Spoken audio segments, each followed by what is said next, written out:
Crack down episode number 20 आज आपको दिखाई जाएगी। एक लाश फौरी तौर पर जम्मू पहुंचानी है। हरी आप। उसने अहकामात जारी किए और मेजर राय से मुखातिब हुआ। यहाँ थोड़ा सा स्टाफ छोड़ दो, हमें अभी इसी वक्त अपना ऑफिस तब्दील करना है। उनकी तरफ से जैसे ही नामों की लिस्ट मिले सारा सेटअप खत्म कर दो। अगर एजेंसी के ऑफिस भी गैर महफूज हैं तो फिर यहाँ महफूज क्या रह गया है। Yes sir. मेजर राय ने एड़ियां बजाकर उसे ताजीम दी और कमरे से बाहर आ गया। वो अपने कमांडिंग ऑफिसर के मूड से आगाह था और जानता था कि इस वक्त कर्नल गोपाल कृष्णा को तन्हाई दरकार है, क्योंकि वो कोई भी अहम फैसला तन्हाई में किया करता था। मेजर राय ने अगले 2 घंटे बाद उसे उन 10 मुजाहिदीन के नामों की लिस्ट थमा दी जिनको रिहा करने के मुजाहिदीन ने डिमांड की थी। एक जहरीली मुस्कुराहट कर्नल गोपाल कृष्णा के होंठों पर लहराई और दम तोड़ गई। ठीक है, इन्हें रिहा कर दो। आज रात इन सबको रिहा करके वांडीपुरा के उस मोहल्ले के नजदीक छोड़ाओ जहां स्ट्रेटजी का आगाज हुआ था। कर्नल गोपाल कृष्णा ने मेजर राय की तरफ देखकर कहा, सर। मेजर राय ने कुछ कहने के लिए मुंह खोला ही था जब कर्नल कृष्णा ने उसकी बात काटकर उसकी आंखों में आंखें गाड़ते हुए कहा, वो जो कुछ भी करें करने दो। जंग में हमेशा एक ही फरीक नहीं जीता करता। मैं एक लम्हे के लिए भी उनके हाथों ब्लैकमेल होने को तैयार नहीं हूं। मर जाने दो सूबेदार पुरली मरछात को, दिखाने दो उसकी फिल्में और होने दो प्रेस को खबर। मैं देख लूंगा। उन्हें आज रात तक ये मैसेज पहुंच जाए कि अभी 10 लाशें आई हैं। अगर कोई फिल्म या पैगाम प्रेस तक पहुंचा तो याद रखना हमारे पास 10,000 से ज्यादा कश्मीरी अकूबत खाने में मौजूद हैं। और हाँ, कोशिश करो सूबेदार को वो खुद ही मार डालें। अगर ऐसा नहीं तो तुम उसे मार डालना। Finish it. उसने बात मुकम्मल की और गर्दन को झुकाकर बाहर निकल गया। मेजर राय एक मरतबा लरस कर रह गया। कमांडर मुख्तार उसके साथियों को यकीन था कि रॉ का area commander colonel Gopal Krishna अपनी एजेंसी की साख बचाने के लिए इस डील पर हाँ कर देगा, क्योंकि वो अपने पेशरो एरिया कमांडर से कुछ मुख्तलिफ मिजाज का हामिल था और इसके नजदीक अपनी एजेंसी की प्रेस्टेज बरकरार रखना बहुत जरूरी समझा जाता था। उसने बड़ा पुरुम्मीद होकर फोन पर राब्ता किया था। कॉल मिलने पर दूसरी तरफ उसे यही बताया गया कि उससे कर्नल गोपाल कृष्णा बात कर रहा है, लेकिन लाइन पर मेजर राय मौजूद था। आप लोगों ने क्या फैसला किया है? उसने छुटते ही दरियाफ्त किया। हमें तुम्हारी पेशकश कबूल है। आज रात तक तुम्हारे साथियों को इकट्ठा कर लेंगे और कल शाम के बाद तुम जहां कहोगे उन्हें वहां छोड़ दिया जाएगा। लेकिन इस बात की क्या गारंटी है कि तुम लोग इसके बाद हवालदार मुरली प्रसाद को रिहा कर दोगे? दूसरी तरफ से मेजर राय ने बड़े पुरसुकून लहजे में दरियाफ्त किया। मेरा ख्याल है कि माजी की तारीख अगर आपको इल्म है तो ऐसे सवाल आप कभी न करते। हमने कभी मुआहिदे की खिलाफ वर्जी नहीं की। रिकॉर्ड इस बात का गवाह है। कमांडर मुख्तार ने कहा, अपने साथियों की रिहाई की कितनी देर बाद तुम मुरली प्रसाद को रिहा करोगे? मेजर राय ने अगला सवाल दरियाफ्त किया। 15 मिनट बाद। जवाब मिला। कहां? मेजर राय ने पूछा। जहां आप पसंद करेंगे। कमांडर मुख्तार ने जवाब दिया। वो इस मरहले पर भी कामयाब नफ्सियाती जंग लड़ रहा था और राव को बावर करवाना चाहता था कि उनकी हुकूमत सिर्फ छावनियों और सरकारी दफातर तक ही महदूद है और इस शहर में वो आसानी से नकलो हरकत कर सकते हैं। ठीक है, तुम लोग उसे वहीं छोड़ देना जहां से गिरफ्तार किया था। हम तुम्हारे तमाम साथियों को बांडीपुरा शहर के बाहर कल रात तक रिहा कर देंगे। ठीक है, ये कहकर कमांडर मुख्तार ने फोन रख दिया। अब वो बज़ाहिर मुतमईन अपने ठिकाने की तरफ जा रहा था जहां जहांगीर और दूसरे साथी उसके मुंतजर थे। हवालदार मुरली प्रसाद को उन्होंने अभी तक अल उम्र के खुफिया ठिकाने पर कमांडर खालिद की निगरानी में रखा हुआ था। मुख्तार ने जब उन्हें हर्फ बहर्फ रॉ के साथ होने वाली गुफ्तगू सुनाई तो वहां मौजूद सब मुजाहिदीन के मुंह से बेसाख्ता अल्हम्दुलिल्लाह निकला। लेकिन जहांगीर खामोश रहा। क्या बात है जहांगीर भाई, आप क्या इस फैसले से मुतमईन नहीं? नहीं, मैं इस फैसले से मुतमईन नहीं। जहांगीर के मुंह से बेसाख्ता ही निकल गया। सबने चौंक कर उसकी तरफ देखा। मुजाहिदीन हैरानी और परेशानी के मिले जुले जज्बात लिए उसकी तरफ मुतवज्जो थे। क्या मतलब है आपका? इस मरतबा कमांडर मुख्तार ने पूछा था। मुख्तार भाई, बुरा मत मानना, मुझे दाल में कुछ काला नजर आ रहा है। जहांगीर ने बड़े इत्मीनान से जवाब दिया, लेकिन उसकी कोई माकूल वजह तो होगी। इस मरतबा कमांडर खालिद ने कदरे ऊंची आवाज में कहा था, हाँ है। क्या आप लोग भारतीय इंटेलिजेंस एजेंसियों से मुताल्लिक किसी खुश फहमी का शिकार हैं? मेरा दिल नहीं मानता कि उन्होंने हमारे 10 साथियों को महज 2 टेलीफोन कॉल्स के बाद रिहा करने पर आमाद की जाहिर कर दी, जबकि हमने उनके कैप्टन को मार डाला और उनके खिलाफ यके बाद दीगरे 3-4 कामयाब कार्रवाइयां भी की हैं। जहांगीर ने अपना इंदिया जाहिर किया। अभी तक वो अपनी जुबान पर वो इम्कानात लाने से हिचकिचा रहा था जो मुस्तकबिल में मुमकिन हो सकते थे। कमांडर खालिद और मुख्तार दोनों ने एक लम्हे के लिए उसकी तरफ देखा, फिर दोनों ही गहरी सोच में डूब गए। वाकई जहांगीर सच कह रहा है। आपके ख्याल में उनका रद्देमल क्या हो सकता है? कमांडर मुख्तार ने हिम्मत करके पूछ ही लिया। हालांकि जहांगीर ने इस सवाल का जो भी जवाब उसे देना था उसका कमांडर मुख्तार को बखूबी अंदाजा था। खुदा न करे ऐसा हो, लेकिन मुझे डर है कि वो लोग इंतकामन हमें बहुत सी लाशों का तोहफा देंगे। कम से कम उन 10 मुजाहिदीन के मुताल्लिक जिनकी लिस्ट हमने उन्हें दी है। मैं किसी गलतफहमी या खुशफहमी का शिकार नहीं हूँ, जहांगीर ने कहा। कमांडर मुख्तार और खालिद ने गर्दन झुका ली। शायद इन दोनों को इस बात का एहसास हो रहा था कि उन्होंने इतने अहम फैसले करते हुए जहांगीर को क्यों एतमाद में नहीं लिया। जहांगीर को ये बात कहकर अजीब से पछतावे का एहसास होने लगा था, लेकिन उसका ज़मीर मुतमईन था कि उसने सच बात कह दी। अब भी मुमकिन था कि मुजाहिदीन अगले 24 घंटों में कोई भी ऐसा मंसूबा बना लेते जिससे वो रॉ की साजिश को बैलेंस कर सकें, और फिर उसके जहन ने खुद ही उस तरफ रहनुमाई भी कर दी। फिल वक्त मेरे जहन में एक ही बात आ रही है, जहांगीर ने कहा, और सब हमतन गोश हो गए। कमांडर खालिद और मुख्तार ने उम्मीद भरी नजरें इसके चेहरे पर काट दी। इस इलाके में मौजूद मुजाहिदीन के तमाम ग्रुप्स बांडीपुरा की तरफ आने वाले रास्तों पर दूर तक नाकाबंदी कर लें। मेरा ख्याल है वो लोग अगर उन्होंने खुदा न खास्ता गिरफ्तार मुजाहिदीन की शहादत का मंसूबा बना लिया है तो यहीं लाकर मुकाबला या फरार का ड्रामा रचाएंगे। इस तरह मुमकिन है हम उनकी कुछ मदद कर सकें। जहांगीर ने अपनी बात मुकम्मल की। वहां मौजूद तमाम मुजाहिदीन पर सन्नाटा तारी था। ठीक है, कमांडर मुख्तार ने कहा। कमांडर खालिद ने भी इस बात में सर हिला दिया। उन्होंने फौरन ही वहां जमीन पर नक्शा फैलाया और मुशावरत करने लगे। करीबन आधे घंटे की अरक्रेजी के बाद बिलाखिर उन्होंने एक अलग नक्शा बनाकर ऐसी खुफिया कमीन गाहों की निशानदेही कर ली थी जहां पर मालूम होता था कि जहां पर वो छुपकर भारतीय फौज पर घात लगा सकते थे। ये बड़ा अहम मिशन था जिसकी कामयाबी पर ही मुजाहिदीन अपने साथियों को रॉ के शिकंजे से निकालकर अपनी नफ्सियाती बरतरी बरकरार रख सकते थे। बसूरत दीगर इस इलाके में एक मरतबा फिर भारतीयों को कदम जमाने का मौका मिल जाता तो उनके लिए बेपनाह मसाइल खड़े कर सकते थे। हैरानगी की बात थी। मेरे ख्याल से अब हमें एक लम्हा भी जाया नहीं करना चाहिए, कमांडर मुख्तार ने कहा। दूसरे ही लम्हे मुजाहिदीन के मुख्तलिफ ग्रुप कमांडर्स अपने अपने साथियों को अलग अलग से हिदायत जारी कर रहे थे।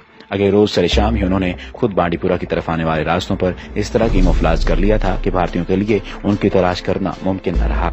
उनकी मोर्चाबंदी इस मफरूजे पर कायम की गई थी कि भारतीय फौज डिमांड कर वो मौजूद मुजाहिदीन को इस इलाके में ही लाकर शहीद करेगी, और वो इस तरफ आने वाले किसी भी भारतीय कन्वाय पर घात लगाकर हमला करें तो उसके कब्जे में मौजूद मुजाहिदीन को उनके कब्जा से फरार करवाने में कामयाब हो सकते हैं। मुजाहिदीन जानते थे कि वो अपने तमाम साथियों को बाहर सूरत नहीं बचा पाएंगे, लेकिन वो इस तरह अपनी आंखों के सामने अपने साथियों को बेबसी से मरता हुआ देख भी नहीं सकता था। ऐन उन लम्हात में जब मुजाहिदीन अपनी मंसूबाबंदियों में मसरूफ थे, जहांगीर और कमांडर मुख्तार एक नए मंसूबे पर अमल करने जा रहे थे। जहांगीर ने अपना इंदिया तो जाहिर कर दिया था, लेकिन इन दोनों को अभी तक समझ नहीं आ रही थी कि अगर इनके खदशात दुरुस्त ही साबित हुए तो उसका अजाला कैसे मुमकिन होगा। अचानक ही एक ख्याल बिजली के कौंधे की तरह मुख्तार के दिमाग पर लपका और उसने इस तारीख गैबी ही समझा। उन्हें यकीन था कि अगर वो इस मंसूबे पर कामयाबी से अमल कर गुजरते तो राह के साथ अपनी गेम को बैलेंस कर सकते थे।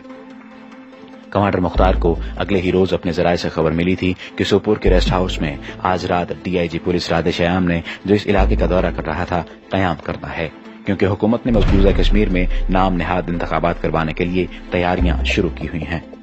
और उनका ख्याल था कि अगर मकामी सिस्टम को मुनज़्ज़म कर लें तो कुछ अजब नहीं कि उसकी मदद से वो किसी हद तक ही सही इंतखाबात का टर्न आउट ले सकेंगे। इस तरह आलमी प्रेस के सामने उसे बढ़ा चढ़ाकर पेश करने का मौका तो मिल ही जाएगा।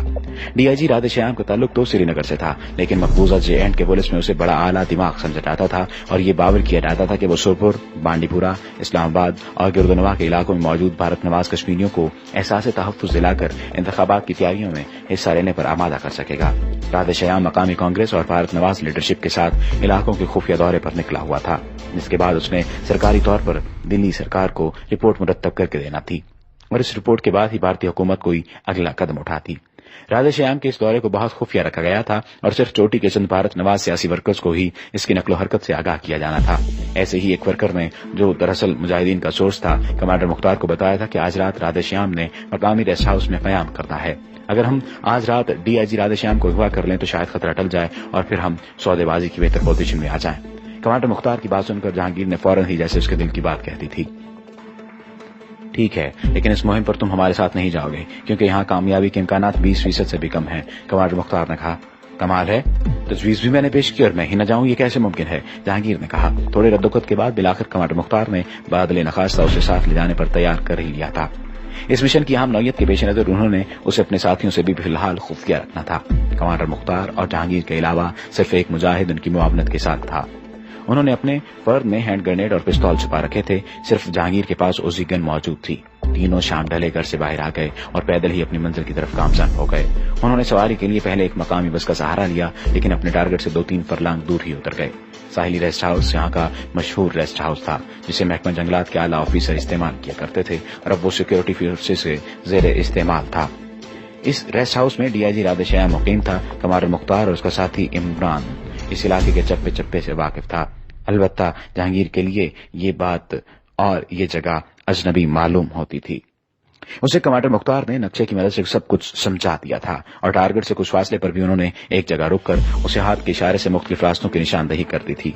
तीनों अब मोहतात होकर और रेस्ट हाउस की तरफ जाने वाली सड़क से हटकर दरख्तों की ओट में छुपते छुपाते उस तरफ जा रहे थे। ये इलाका खासा सरसब्ज और घने घने दरख्तों से भरा हुआ था, लेकिन इन तीनों की तवक्कुआत के बरक्स जरूरत से ज्यादा चौकस थी। उनके बस से उतरने के फौरन बाद ही सड़क के किनारे एक साइकिल पर गुजरते सवार ने जब इन तीनों को यहाँ उतरते देखा तो उसकी छड़ी हिस्स ने उसे खबरदार कर दिया। ये रॉ का मकामी एजेंट था, यहाँ बेस बदल कर रहता था। रेस्ट हाउस के 3-4 किलोमीटर एरिया में चारों तरफ कर्नल गोपाल कृष्णन ने जासूसी का जाल बिछा रखा था। वो इस मरहले पर कोई मामूली सा धचका भी बर्दाश्त करने के लिए तैयार नहीं था। उसे इल्म था कि इस तरह मुजाहिदीन ने भी इन इलाकों में अपने मुखबरों का जाल फैला रखा है। खुसूसन मकबूजा कश्मीर की भारत नवाज सियासी जमातों में उनके हमदर्द खासी तादाद में मौजूद थे, जो उन्हें पल पल की खबर से आगाह रखते थे। उसे ये तो इल्म नहीं था कि मुजाहिदीन को इसके घराने मंसूबे का इदराक हो गया है, तो उसने तो हिफ्ज़ मातक़द्दुम के लिए डीआईजी राधे श्याम की खुसूसी निगरानी करवाई थी, क्योंकि कर्नल गोपाल कृष्णा को यकीन हो चला था कि यहाँ मौजूद सिक्योरिटी फोर्सेज के सारे निजाम को मुजाहिदीन ने लपेट कर रख दिया है और वो जब भी चाहें सारे सिक्योरिटी सिस्टम के लिए चैलेंज बन सकते हैं। राधे श्याम की आमद पर उसने मुजाहिदीन के जवाबी मुखबरी निजाम को मद्देनजर रखते हुए इस रेस्ट हाउस के गिर्द गिर्द 3-4 किलोमीटर में अपने जिन एजेंटों का जाल फैलाया था उनमें से एक भी मुसलमान नहीं था, क्योंकि गोपाल कृष्णा इस मरहले पर कोई खतरा मोल नहीं लेना चाहता था। एक सहीन इंटेलिजेंस ऑफिसर होने के नाते उसने इस तरह हकीकत को कभी नजरअंदाज नहीं किया था कि जो शख्स चंद टिकों के एवज अपने हम मजहबों के खिलाफ काम करने पर आमादा हो, उसे मजीद चंद टिकों के एवज दुश्मन उनके खिलाफ भी इस्तेमाल कर सकता है। अपने हेडक्वार्टर में सड़क पर मुश्तबा नकलो हरकत और 3 मुश्तबा नौजवानों की खबर ने उसके होंठों पर मुस्कुराहट जमा दी थी। उसने मकामी ऑफिसर इंचार्ज को मजीद चौकस रहने का हुक्म देकर मेजर राय को तलब कर लिया था, जिसने ये पैगाम खुद मौसूल करके उस तक पहुंचाया था। चलो अच्छा हो गया, जिन 10 को हम आजाद करने जा रहे थे उनकी जगह पूरी करने के लिए 3 तो आज ही मिल गए, बाकी 7 भी आजकल में मिल जाएंगे, उनकी गिनती कम नहीं होगी। उसने जहरीली मुस्कुराहट मेजर राय की तरफ उछाली। Yes sir. मेजर राय जानता था कि उस मूड में दिखाई देने वाला कर्नल गोपाल कृष्णा कितना खतरनाक हो सकता है। मीर साहब, इस एरिया का हर नौजवान जो दहशतगर्दी में मुलव्विस है जबरदस्त अहमियत का हामिल है। अगर ये तीनों मुश्तबा दहशतगर्द हैं तो मामूली मुलजिम नहीं हो सकते, क्योंकि इन हालात में राधे श्याम को अगवा करने की हिम्मत करना बच्चों का खेल नहीं। यकीनन अगर वो इस तरफ आए तो राधे श्याम को अगवा करने की नीयत ही से आए होंगे। मेरा ख्याल है अगर इन तीनों में से कोई एक बचकर निकल जाए तो हमारे लिए डूब मरने का मकाम होगा। उसने मेजर राय को अपना मंसूबा समझाते हुए फौरन सूरत हाल का कंट्रोल खुद संभालने और उसे पल पल के वाकयात से आगाह रखने की हिदायत करके रुखसत कर दिया। दूसरे ही लम्हे मेजर राय इन एक्शन था। उसने अपने मंसूबे के मुताबिक रेस्ट हाउस की निगरानी पर मामूर अपने लोगों को हुक्म दिया था कि यहाँ किसी को कान खबर न होने पाए और डीआईजी राधे श्याम को महफूज रास्ते से रॉ के सेफ हाउस में मुंतकिल कर दिया जाए। मेजर राय के अहकामात मौसूल होते ही रॉ की टीम हरकत में आ गई। उन्होंने राधे श्याम को एतमाद में लेकर अगले 10 मिनट के अंदर यहाँ से नजदीक अपने एक सेफ हाउस पर मुंतकिल कर दिया था।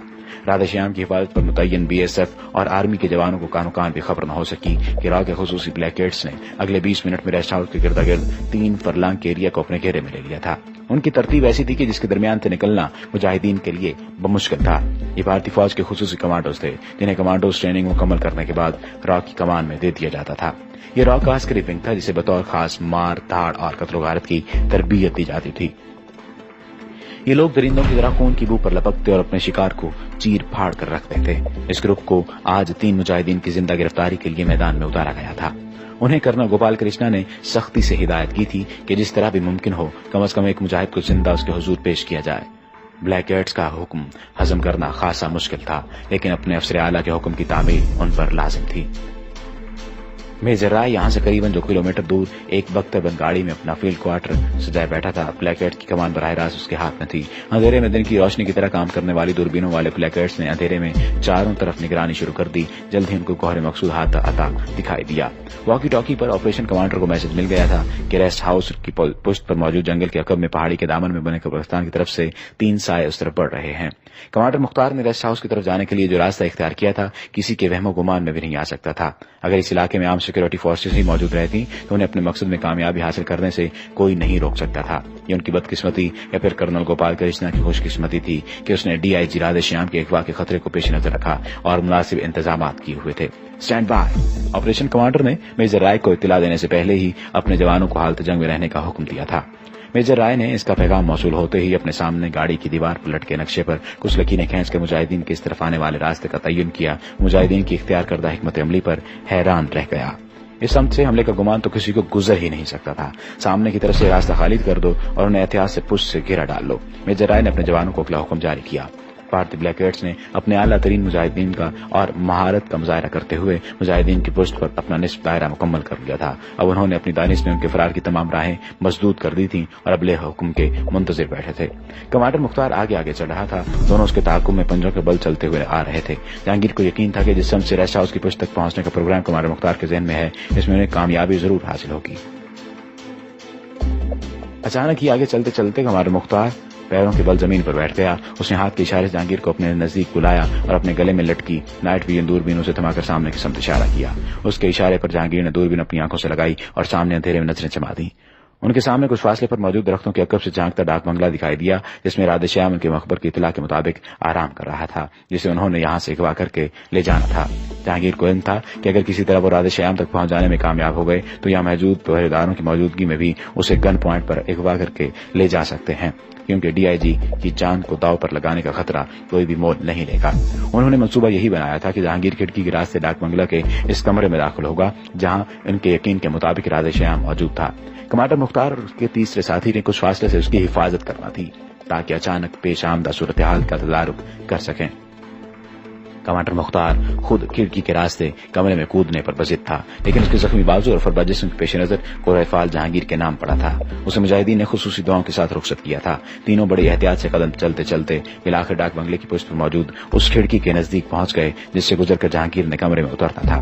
کمانڈر مختار اور اس کے دوسرے ساتھی نے ایک دوسرے سے کچھ فاصلے پر پوزیشن سنبھال لی تھیں۔ ان کے پاس کچھ ہینڈ گرنیڈ اور ایک پستول، اس کے علاوہ کچھ اور کپڑوں میں چھپا کر لانا یہاں تک ممکن ہی نہیں تھا۔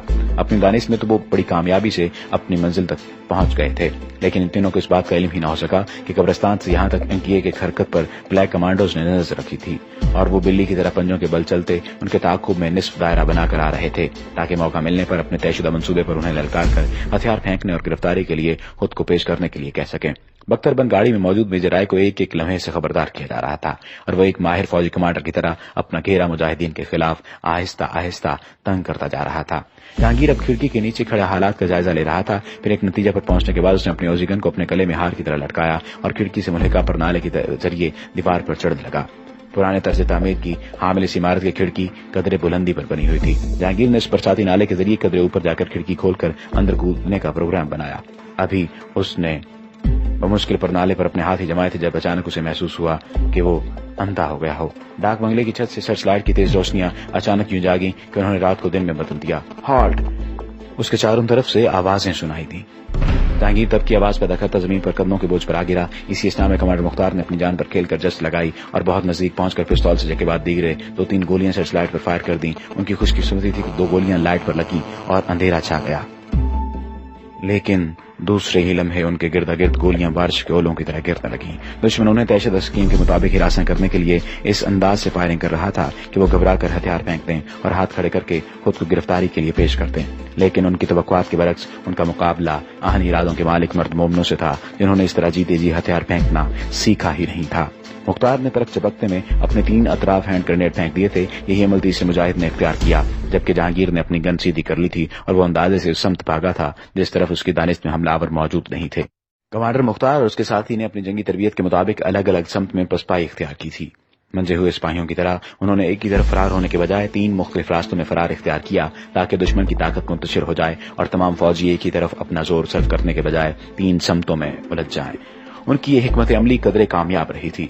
اندھیرے میں انہیں دشمن دکھائی تو نہیں دیا تھا، البتہ گولیاں ان کے نزدیک سے گزر رہی تھیں۔ ان کا ایمان تھا کہ کوئی غیبی طاقت انہیں اس اندھا دھند فائرنگ میں بچا رہی ہے، کیونکہ بلیک کیٹس کے پاس نائٹ ویژن موجود تھی۔ ان کی بندوقوں پر یہ دوربینیں نصب تھیں جن کی مدد سے وہ رات کے اس اندھیرے میں بھی اپنا نشانہ آسانی سے تلاش کر سکتے تھے۔